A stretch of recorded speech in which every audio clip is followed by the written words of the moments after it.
Collectorate వరకు అందరి సహకారంతో ఇవాళ మీరంతా మీ సమక్షంలో మీ సహకారంతో మీ ఆశీర్వాదంతో నామినేషన్ వేసే హక్కు ఉంది కాబట్టి దయచేసి అన్ని జిల్లాల అధ్యక్షులు వచ్చిండ్రు, అదేవిధంగా గౌరవ కార్పొరేటర్లు వచ్చిండ్రు, సీనియర్ నాయకులు కూడా వచ్చింది కాబట్టి దయచేసి అందరికందరం ఇవాళ మేడ్చల్ కలెక్టరేట్ వరకు సైకిల్ మోటార్ కార్యాలయంలో వెళ్ళి నామినేషన్ వేసుకుందాం. రేపు మల్కాయి గడ్డ మీద ఎగిరే జెండా కాషాయ జెండా, గెలిచే పార్టీ భారతీయ జనతా పార్టీ. దాన్ని ఆపగలిగే దమ్ము రెండు పార్టీలకు లేదనేది రేపు 13వ తారీఖు నాడు ఎన్నికలైందో తెలుస్తుంది. ఎందుకంటే దొంగ సర్వే రిపోర్టులతో రకరకాల కన్ఫ్యూజ్ చేసే ప్రయత్నం చేస్తా ఉన్నారు. నేను అంటున్నా మల్కాజ్గిరిలో సర్వే సంస్థల అంచనాలకు అందకుండా ఏకపక్షంగా మల్కాజ్గిరి ప్రజానికం అంతా కూడా ఎప్పుడు ఎన్నికలు వస్తాయో, ఎప్పుడు మోడీని గెలిపించుకుందాం, ఎప్పుడు భారతీయ జనతా పార్టీని ఓటేస్తాం, ఎప్పుడు ఈటలకు ఓటేద్దాం చెప్పి ఎదురు చూస్తూ ఉన్నారు.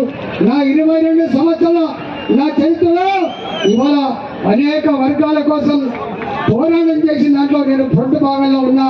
నా అంగన్వాడీ టీచర్లు కావచ్చు, నా అంగన్వాడీ ఆయాలు కావచ్చు, నా ఆశా వర్గాలు కావచ్చు, నా గ్రామ కార్యదర్శులు కావచ్చు, నా సెకండ్ ఏఎన్ఎంలు కావచ్చు, నా ఆర్టీసీ కార్మికులు కావచ్చు, అదేవిధంగా నా బీఆర్ఏలు కావచ్చు, నా బీఆర్ఓలు కావచ్చు, రెవెన్యూ ఉద్యోగులు కావచ్చు, నా టీచర్లు కావచ్చు, ప్రభుత్వ రంగంలో పనిచేసే ఏ ఉద్యోగం కావచ్చు కాక ఎక్కడ టెంట్ ఉంటే, ఎక్కడ ఉద్యమాలుంటే ఆ ఉద్యమంలో గొంతు ఎత్తిన బిడ్డ ఈటల అని చెప్పి మనం చేస్తా ఉన్నా. రేపు ఇది కురుక్షేత్ర యుద్ధం లాగా మల్కాజ్గిరి పార్లమెంట్ లో ఒక కురుక్షేత్ర యుద్ధం లాగా ధర్మానికి అధర్మానికి ఇక్కడ పోరాటం జరగబోతా ఉంది. గతంలో ముఖ్యమంత్రి ఏ కుట్రలు చేసిండో, ఏ డబ్బు నమ్ముకున్నాడో, ఏ దౌర్జన్యం నమ్ముకున్నాడో, మళ్ళీ ఆ దౌర్జన్యమే ఆ డబ్బే నమ్ముకున్నాడు ఈ ముఖ్యమంత్రి గారు కూడా. అనుభవం రావాలి. 2006లో ఏం జరిగిందో, 2010లో ఏం జరిగిందో, 2021లో ఏం జరిగిందో తెలంగాణ సమాజంలో మత్పరిచుడు మాయ చేసుడు రాదు. తెలంగాణ సమాజానికి సందర్భం వచ్చినప్పుడు పరిగీసి కొట్లాడే శక్తి ఉన్న సత్తా ఉన్న గడ్డ నా తెలంగాణ గడ్డ మీద చెలగాటమాడే ప్రయత్నం చేయకండి, ఆత్మగౌరవంతో చెలగాటమాడే ప్రయత్నం చేయొద్దని చెప్పి హెచ్చరిస్తూ నేను ఒకటే కోరుతున్నా.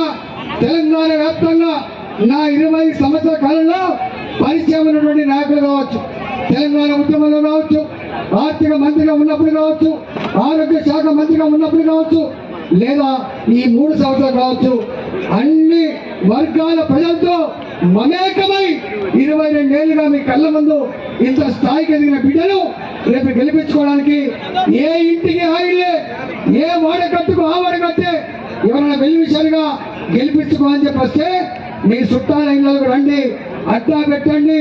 ఒక ఓటు కూడా పోకుండా ఇవాళ 2 పార్టీలకు, కాంగ్రెస్ పార్టీకి బీఆర్ఎస్ పార్టీకి డిపాజిట్ తగ్గకుండా ఏకపక్ష విజయంతో మీరంతా గొప్ప సంకేతాన్ని కోరుకుంటా ఉన్నా. అదేవిధంగా ఇంతకుముందే వంశీ తిలక్ గారు టీవీ నారాయణ గారి కుమారుడని ఇంతమంది చెప్పిండు, సదా లక్ష్మి గారి కుమారుడు అని చెప్పిండు. వారు ఉపన్యాసం చాలా బ్రహ్మాండంగా ఉంటుంది. చాలా మంది అనుకుంటారు కొత్త అభ్యర్థి కానీ, ప్రజలకు కొత్త కాదు, ఉద్యమానికి కొత్త కాదు, రాజకీయాలకు కొత్త కాదు. ఇవాళ వారిని కంటోన్మెంట్ నియోజకవర్గంలో నాకు ఒక ఓటు, వంశీ తిలక్ గారికి ఒక ఓటు వేసి 2 బాధ్యతలు సంపూర్ణంగా నిర్వహించాలని చెప్పి కోరుకుంటూ మీ అందరికీ పేరున ఇంత పొద్దున్నే వచ్చి ఇవాళ సైకిల్ మోటార్ ర్యాలీ, కార్ ర్యాలీలో పాల్గొంటున్న కార్యకర్తలకు, నాయకులకు శిరస్సు వంచి నమస్కరిస్తూ 25 రోజుల పాటు మీకు మీరే కథానాయకులై ఎవరు పిలిచినా పిలవకపోయినా, ఎవరు పట్టించుకున్నా పట్టించుకోకపోయినా మన కర్తవ్యాన్ని గుర్తు చేసుకొని మీరంతా గొప్ప మెజార్టీతో గెలిపించాలని చెప్పి కోరుకుంటూ మీ అందరూ నమస్కరిస్తూ తెలుసుకున్నా. భారత్ మాతాకి, భారత్ మాతా.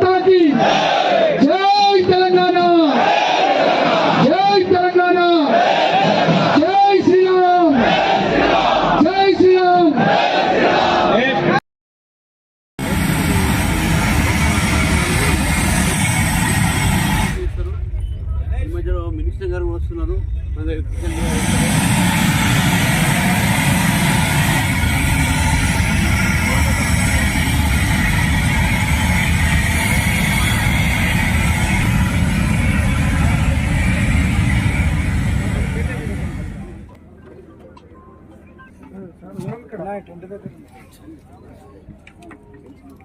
మైక్